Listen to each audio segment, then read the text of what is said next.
कहानी की शुरुआत एक पति पत्नी से होती है जो कहीं घूमकर अपने घर वापस जा रहे थे। पति का नाम ली और पत्नी का नाम सू था। गाड़ी चलाते चलाते ली को अचानक सड़क पर दो लोग खड़े नजर आते हैं और उनसे बचते बचते गाड़ी बेकाबू होकर एक झोपड़ी में घुस जाती है। इस हादसे में किसी को चोट तो नहीं लगती, लेकिन झोपड़ी पूरी तरह से टूट गई थी। इस झोपड़ी में चिन नाम का आदमी भी था। ये झोपड़ी एक बाजारू औरत की थी और चिन उसे संबंध बना रहा था। वो ली के पास आकर उसे झोपड़ी के नुकसान के पैसे मांगता है। ली भी फालतू का कोई झगड़ा नहीं चाहता था और वो नुकसान से ज्यादा पैसे चिन को दे देता है। ली के पैसे देखकर चिन के दिल में लालच आ गया था। वो ली से और पैसे मांगता है, लेकिन ली देने से मना कर देता है। चिन उसे एक डंडे से भी डराने की कोशिश करता है, लेकिन तभी वहाँ किम नाम का लड़का आकर चिन को रोकता है। किम के पूछने पर चिन उसे सब बताता है कि ली ने नुकसान की पूरी भरपाई नहीं की है। किम समझ गया था कि चिन लालच में आकर ली को परेशान कर रहा है। वो ली को बचाने के लिए चिन से कहता है कि फिर तो हमें पुलिस के पास चलना चाहिए। पुलिस का नाम सुनते ही चिन का रंग उड़ गया था, जिसके बाद वो किम को धमकी देकर वहाँ से चला गया। हादसे में ली की गाड़ी खराब हो गई थी। वो किम से किसी गैराज के बारे में पूछता है तो किम उसे बताता है कि गैराज यहाँ से दूर है और वहाँ पहुँचते पहुँचते रात हो जाएगी। इसके बाद वो ली और सू को अपने घर रात गुजारने के लिए कहता है, क्योंकि थोड़ी ही देर में रात भी होने वाली थी।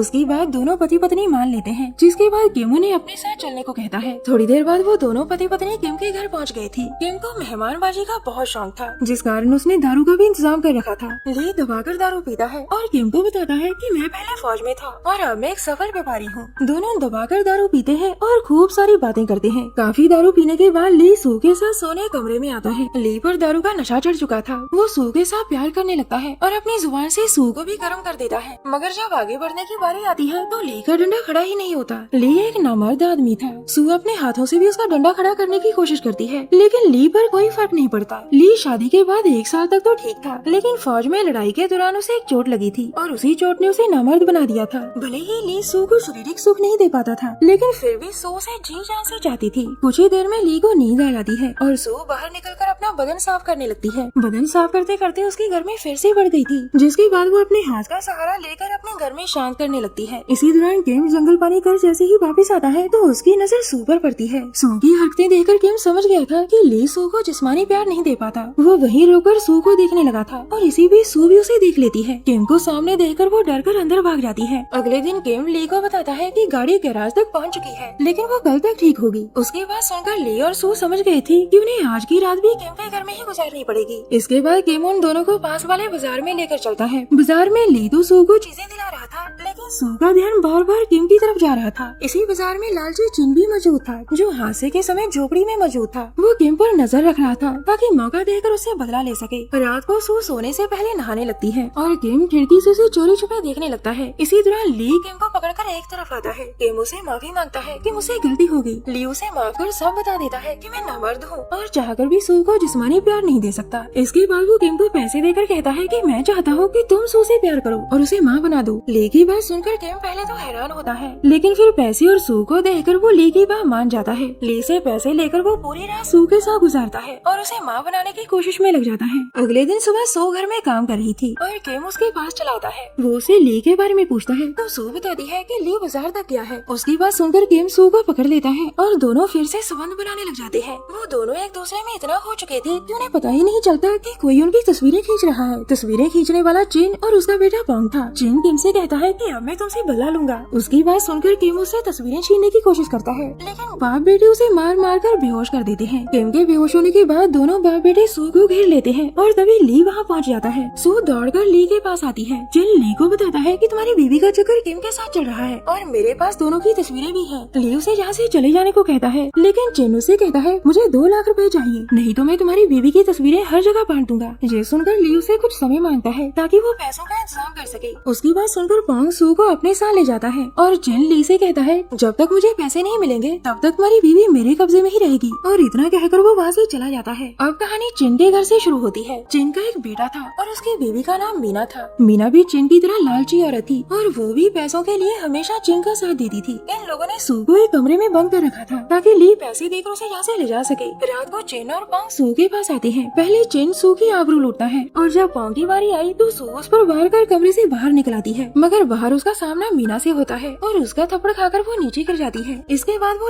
लालची परिवार सू को भागने की सलाह देने लगता है। चिन और पांग बारी बारी उसकी आबरू लूटते हैं और फिर उसकी गुफा में पानी की पाइप डाल देते हैं। पाइप से तेज धार पानी चल रहा था और उसकी धार सू को अंदर से जख्मी कर देती है। अगले दिन सुबह ही ली चिन के घर पहुंच गया था। वो चिन को पैसे देकर सू को वहाँ से ले जाने लगता है, लेकिन रास्ते में ही सू की तबीयत खराब हो जाती है। सू की हालत देखकर ली उसे एक डॉक्टर के पास लाता है। डॉक्टर सू की जांच कर ली को बताता है कि सू माँ बनने वाली है। डॉक्टर की बात सुनकर ली बेहद खुश हो गया था। डॉक्टर उसे कुछ दवाइयाँ लाने के लिए भेजता है और उसके जाते ही वो सू से कहता है, तुम्हें काफी अंदरूनी चोटें लगी हैं, जिस कारण तुम्हें जल्द ही अबॉर्शन करवाना होगा। डॉक्टर की बात सुनकर सू के तोते उड़ जाते हैं। डॉक्टर आगे बताता है, तुम्हारी अंदरूनी चोटों के कारण बच्चे पर असर पड़ेगा और उसके बचने की बिल्कुल उम्मीद नहीं है। डॉक्टर का हर एक बोल सू को चीर रहा था। वो चाहकर भी डॉक्टर को बता नहीं सकती थी कि चिन ने उसे अंदरूनी चोटें दी है और उसी ने उसका माँ बनने का सपना तोड़ा है। थोड़ी देर बाद ली सू को लेकर घर आता है। सू ली को बताना चाहती थी कि मुझे अबॉर्शन करवाना होगा, लेकिन ली की खुशी देखकर वो अभी चुप रहने का फैसला करती है। रात को ली के सोने के बाद सू बाथरूम में आती है। उसने खुद ही अपना अबॉर्शन करने का फैसला कर लिया था। वो एक पतले लोहे को गर्म कर अपनी गुफा में घुसा लेती है। सू ने ये तरीका एक किताब में पढ़ा था और वो अपना अबॉर्शन करने में सफल भी हो जाती है। अबॉर्शन के बाद उसे बेहद दर्द होता है। उसकी गुटी गुटी चीखें सुनकर ली भी बाथरूम में पहुंच जाता है और उसके पूछने पर सू से सब बता देती है। सू से सारी बात जानकर ली सीधा चिन के घर में आता है। वो चिन को मारकर उसे बदला लेना चाहता था, मगर मीना पीछे से वार कर उसे ही जान से मार देती है। इसके बाद पूरा परिवार ली की लाश को सड़क पर फेंक देता है ताकि उसकी मौत एक हादसा लगे। अगले दिन ली की लाश सू के सामने थी। लाश देखकर वो समझ गई थी कि ली का कत्ल चिन नहीं किया है। उसी रात चिन और मीना घर में अपनी ही मस्ती कर रहे थे, जबकि उनका बेटा पोंग घर के बाहर ही काम कर रहा था। काम करते करते पोंग को एक लड़की की आवाज सुनाई देती है जो झाड़ियों के बीच अकेली खड़ी थी। लड़की का बदन देखकर पोंग उसकी तरफ बढ़ने लगता है, लेकिन वो रास्ते में रखे एक जाल में फंस जाता है। ये जाल सू ने ही रखा था और वो पोंग के पास आकर उस पर कई वार करती है। उधर चिन मीना के साथ मस्ती कर रहा था और तभी दरवाजे पर आहट होती है। आहट सुनकर चिन जैसे ही दरवाजा खोलता है तो उसे सामने पोंग नजर आता है। सू ने पोंग को मारकर हवा में लटका दिया था। चिन उसे उतारने की कोशिश करता है, लेकिन नीचे पड़े जाल में उसका पैर फंस जाता है। उसी समय सू मीना को लेकर बाहर निकलती है। सू को देखकर चिन डर गया था और तभी सू मीना की गर्दन पर वार करती है। चिन जल्दी जल्दी जाल से अपना पैर निकालता है, जिसके बाद उसके और सू के बीच लड़ाई शुरू हो जाती है। लड़ाई के आखिर में सू चिन को मार देती है। वो जैसे ही जहाँ से जाने लगती है तो जख्मी मीना उसे भी मारने की कोशिश करती है, लेकिन इस बार किस्मत सू के साथ थी। लड़ते लड़ते वो दोनों नीचे गिरती हैं और मीना जाल में फंसकर मर जाती है। अगले दिन पूरे कस्बे में हाहाकार मच गया था कि किसी ने चिन और उसके परिवार को मार डाला। पुलिस के हाथ कुछ सबूत लगते हैं और उन्हें सू के बारे में पता चल जाता है। सू को ढूंढते ढूंढते पुलिस किम तक भी पहुंच जाती है, लेकिन वो भागने की कोशिश में छत से गिरकर मारा जाता है। कहानी के आखिर में पुलिस सू तक भी पहुंच जाती है। सू पुलिस को पूरी कहानी सुनाकर पहाड़ से कूद जाती है।